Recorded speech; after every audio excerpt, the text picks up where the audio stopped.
स्वागत है दोस्तों मेरे चैनल में। मेरा नाम राकेश कुमार है और आज हम लोग बिहार इलेक्शन के बारे में बात करेंगे।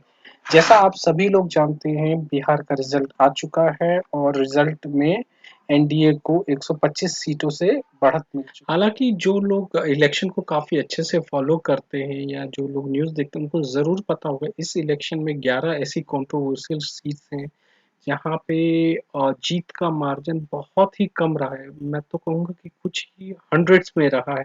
तो आइए चलते हैं, देखते हैं कि कौन-कौन सी ऐसी सीट्स हैं और क्या सिर्फ वो बीजेपी की सीट्स हैं या क्या सिर्फ वो जेडीयू की सीट है या क्या फिर ऑपोजिशन की भी सीट। तो सबसे पहले हम शुरू करते हैं। जो सबसे पहली सीट है दोस्तों, वो है हिलसा कॉन्स्टिट्यूंसी नंबर 175 है और विनर जो है कृष्णा मुरारी शरण उर्फ प्रेम मुखिया जेडीयू के। और रनर अप कैंडिडेट जो हैं, जो कि हारे कैंडिडेट है, वो अत्री मुनि उर्फ शक्ति सिंह यादव हैं जो आरजेडी के। तो यहाँ पे आपको मैं दिखाना चाहूंगा कि वोट मार्जिन सिर्फ और सिर्फ 12 वोटों का है, जो कि बहुत ही कम है और ऐसा रेयरली हुआ। हालांकि मैं ये नहीं कहता हूँ कि ऐसा कभी नहीं हुआ है, बट बहुत रेयरली हुआ है। और कई बार तो एक वोट से भी कैंडिडेट हारा जीता है, वो अलग बात। बट मैं अगर यहाँ पे पीछे लेके जाना चाहूँ कि 2015 में जो विजेता रहे वो अटरी मुनि उर्फ शक्ति सिंह यादव जी ही रहे हैं, बट वोट का मार्जिन बहुत ज्यादा था दोस्तों, ये 26,076 वोटों से था। दूसरी जो सीट है वो कॉन्स्टिट्यूंसी नंबर 170 पे है, जहाँ पे विनर रहे हैं सुदर्शन कुमार जेडीयू के हैं। और जो रनर अप कैंडिडेट है दोस्तों गजानंद शाही कांग्रेस के, वो सिर्फ और सिर्फ 113 वोटों से हारे हैं।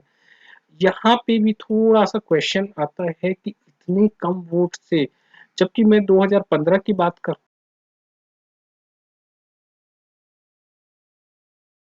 तो उस टाइम हालाँकि सुदर्शन कुमार जेडीयू वाले ही जीते थे, बट वोट का मार्जिन बहुत ही ज़्यादा रहा है 15,717 वोटों से। उसी तरह से एक और सीट है भोरे, जो कॉन्स्टिट्यूंसी नंबर 103 पे आ रही है, जहाँ पे विनर है वो भी जेडीयू से है सुनील कुमार सिंह जी। और रनर अप कैंडिडेट है जितेंद्र पासवान, जो कि communist party of India Marxist Leninist liberation party से हैं, जो कि पार्ट है महागठबंधन। तो इन यहाँ पे भी हम देखें तो इनका वोट पर मार्जिन है 462 का है। और यहाँ पे भी बहुत थिन मेजोर वोटिंग है।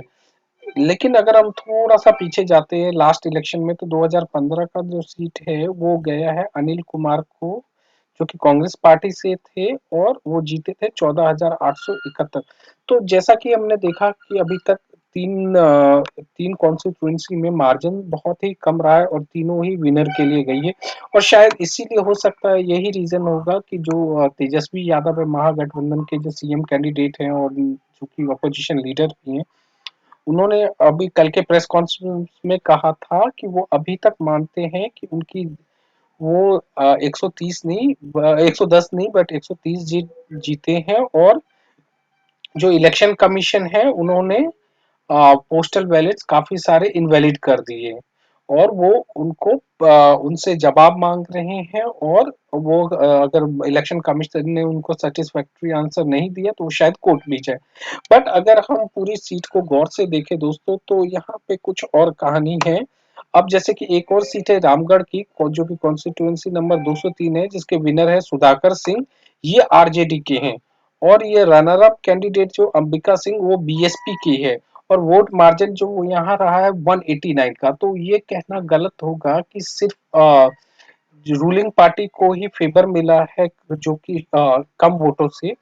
और यहाँ पे जैसे हम देख सकते हैं वोट मार्जिन 189 का है। और 2015 में यह सीट बीजेपी के अशोक कुमार सिंह ने जीती थी, कितने वोटों से? 8,011 वोटों से। तीसरी जो दूसरा एग्जांपल मैं एक और देना चाहूंगा, जो देहरी कॉन्स्टिट्यूएंसी है, वहां पे भी मार्जिन सिर्फ 464 सीटों का रहा है, बट जीतने वाली पार्टी फिर यहाँ पे कौन सी? आरजेडी। और रनर अप है बीजेपी। तो हम ये ऑल टुगेदर नहीं कह सकते कि सिर्फ और सिर्फ ओपोजिशन पार्टी को ही नुकसान हुआ है छोटी सीट से। अगर हम इसका थोड़ा सा और स्टडी करें, तो विनर जो है फाटे बहादुर सिंह जो आरजेडी पार्टी से, और रनर अप जो सत्यनारायण सिंह बीजेपी से है। वोट मार्जिन जैसा कि मैंने पहले ही बता दिया 464 है। अगर हम जाएं 2015 में, तो ये सीट आरजेडी ने जीती थी और इस बार भी इन्होंने रिटेन करी है। और जो उनके जो पुराने कैंडिडेट थे वो मोहम्मद इलियास हुसैन थे, कितने वोटों से जीते थे? 3898। ये ज्यादा नहीं है बट फिर भी 464 से कम है। और एक और सरप्राइज है दोस्तों, जैसे कि मटिहानी कॉन्स्टिट्यूंसी नंबर 144, इसके जो विनर है एलजेपी के हैं। तो ये एक ही ऐसी सीट है जहां से एलजेपी जीता है, बट यहाँ पे जो जीत का जो अंतर है बहुत ही कम है। आप देख सकते हैं कि जीत का मार्जिन सिर्फ 333 वोटों से। तो इसका मतलब ये हुआ कि जैसे कि ओपोजिशन का क्लेम है कि मतलब हमें ही नुकसान हुआ है या वोट परसेंटेज, अगर वो रिकाउंट भी कराते हैं तो मतलब दोनों को कहीं पे भी गिनती जा सकती है। अब रनर अप जो है यहाँ पे नरेंद्र कुमार सिंह बोगो जेडीयू से है। और जबकि हम देखें कि 2015 में ये सीट जीती भी जेडीयू ने ही थी, तो इसीलिए यहाँ पे कोई डाउट शायद हमारा करना गलत होगा। जो चकाई सीट है, ये सबसे यूनिक सीट है दोस्तों। पूरे बिहार में एक ही ऐसी सीट है जहां पे इंडिपेंडेंट कैंडिडेट जीता है, और वो भी किसको हरा के? सावित्री देवी, जो कि आरजेडी है, और कितने वोट मार्जिन से? सिर्फ 581 से। तो इसका मतलब हम आपको बता सकते हैं। और लास्ट टाइम भी जो हम देख रहे हैं 2015 में, तो सावित्री देवी जीती थी जो कि आरजेडी से थी, बट वोट मार्जिन उस टाइम बहुत था, 12,113।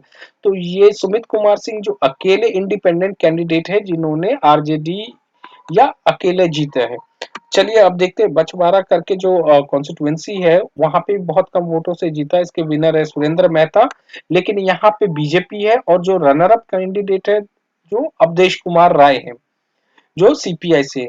उसी तरह से वोट मार्जिन 484 है, लेकिन 2015 में अगर हम जाएं जाएं तो रामदेव राय जी हैं, वो कौन सी पार्टी से जीते थे? आईएनसी से। बट याद रखिए यहाँ पे भी जो उनका जो डिफरेंस था 36,931 था। पर्वता कॉन्स्टिट्यूएंसी 151 है, उसके विनर संजीव कुमार हैं जेडीयू के, रनर अप है दिगंबर प्रसाद तिवारी आरजेडी के। वोट मार्जिन 1000 से भी कम है, 951। अगर हम 2015 की बात करें तो ये सीट गई थी जेडीयू के रामानंद प्रसाद सिंह की। तो शायद ये कोई बड़ी बात नहीं है कि दोबारा से जीत गए, इन्होंने काम अच्छा किया होगा, हो सकता। कुरहानी एक और सीट है दोस्तों, लेकिन यहाँ पे भी आप देख सकते हैं यहाँ पे आरजेडी जीता है, और हारने वाला कैंडिडेट बीजेपी का है केदार प्रसाद यादव। उसी तरह से यहाँ पे भी वोटिंग परसेंटेज 712 ही, सॉरी वोटिंग वोट मार्जिन 712 ही है। और 2015 में जबकि ये सीट किसके पास थी? बीजेपी के केदार प्रसाद यादव की ही थी। वो कितने वोटों से जीते थे? 11,570। तो ये सब चीजें हमें काफी सरप्राइज करती। जो कैंडिडेट लास्ट टाइम 11,000 के अंतर से जीता, अब सडनली 712 वोटों के अंतर से कैसे हार गया? तो ये डाउट करना हमारे पास ठीक नहीं है। इलेक्शन कमीशन उसी तरह से विनर, हम बकरी सीट है कॉन्स्टिट्यूएंसी नंबर 147 है, विनर सूर्यकांत पासवान जो सीपीआई से है, और रनर अप है यहाँ पे रामाशंकर पासवान बीजेपी के। तो आपको यहाँ पे भी मैं दिखाना चाहूंगा कि ये भी बीजेपी के कैंडिडेट है जो रन अप है, जो कि हारे कितने वोटों से? सिर्फ 777 वोटों से। और दूसरी बात, जो ये सीट गई थी लास्ट टाइम 2015 में, तो ये सीट आरजेडी के खाते में आई थी उपेंद्र पासवान, जो कि 40,256 वोटों से ये जीते हैं। और जैसा कि हालांकि लास्ट टाइम का इलेक्शन कुछ अलग था, इस टाइम का भी इलेक्शन अलग था। और एक और चीज बताना चाहूंगा दोस्तों, ये डाटा सोर्सेस सारा हमने इलेक्शन कमीशन ऑफ इंडिया के वेबसाइट से लिया है। और जब इतने सारे क्वेश्चंस ये इलेक्शन कमीशन के पास हुए तो उन्होंने क्या आंसर तो दोस्तों वो लोग अपना डाटा लेके आए। उन्होंने बताया कि कितने पोस्टल बैलेट रिजेक्ट हुए, कितने वैलिड पोस्टल। तो जैसे कि ये पिक्चर इंडियन एक्सप्रेस की मैं लेके आया हूँ। तो ये कॉन्स्टिट्यूंसी है हिलसा, जिसमें मार्जिन रहा है 12 वोटों का, और रिजेक्टेड पोस्टल बैलेट रहे 182, और वैलिड पोस्टल बैलेट रहे 551। तो यहाँ पे जैसे आप देख सकते हैं कि यहाँ पे रिजेक्टेड पोस्टल बैलेट और मार्जिन काफी कम है। तो यहाँ पे अगर रिकाउंटिंग कराना चाहें तो ये एक हो सकता है कंट्रोवर्सी। बाकी मैंने जैसे स्टडी किया है, या मैं यहाँ पे आपको भी दिखा सकता हूँ, ये 12 बीघा करके एरिया है जहाँ पे जेडीयू जीती है, किसके अगेंस्ट? कांग्रेस के अगेंस्ट। और यहाँ पे मार्जिन सिर्फ 113 वोटों का रहा है, बट रिजेक्टेड पोस्टल बैलेट में देख सकता हूँ 106 ही है। अगर हम ये 106 पूरे के पूरे कांग्रेस को भी दे दे तो भी ये जेडीयू को नहीं हरा सकते, या विनर कैंडिडेट को नहीं हरा। वही हाल रामगढ़ में भी है, एक 199 मार्जिन का रहा है, और बट रिजेक्टेड पोस्टल बैलेट रहा है, 189 मार्जिन रहा है, सॉरी, और रिजेक्टेड पोस्टल बैलेट्स रहा है 149। मैथानी में भी 130 और 333 का अंतर रहा है, भोरे में भी 129 462, और ये डेयरी में भी 129 464, और विछवाड़ा में भी हम देख सकते हैं 367 और 384, और 581 और 71 है चकई में, और कुरहानी में है 29 और 721, और भाकरी में 247 747, और परबता में 951 वोट्स और 145 वोट रिजेक्ट। तो ओवरऑल अगर हम स्टडी करते हैं तो बस एक हिलसा सीट को छोड़ के बाकी हर जगह जो पोस्टल बैलेट कैंसिल हुए, अगर वो मिला भी दिया जाए ओपोजिशन वालों को या जो पार्टी हारी है, तो भी वो जीतना इम्पॉसिबल है।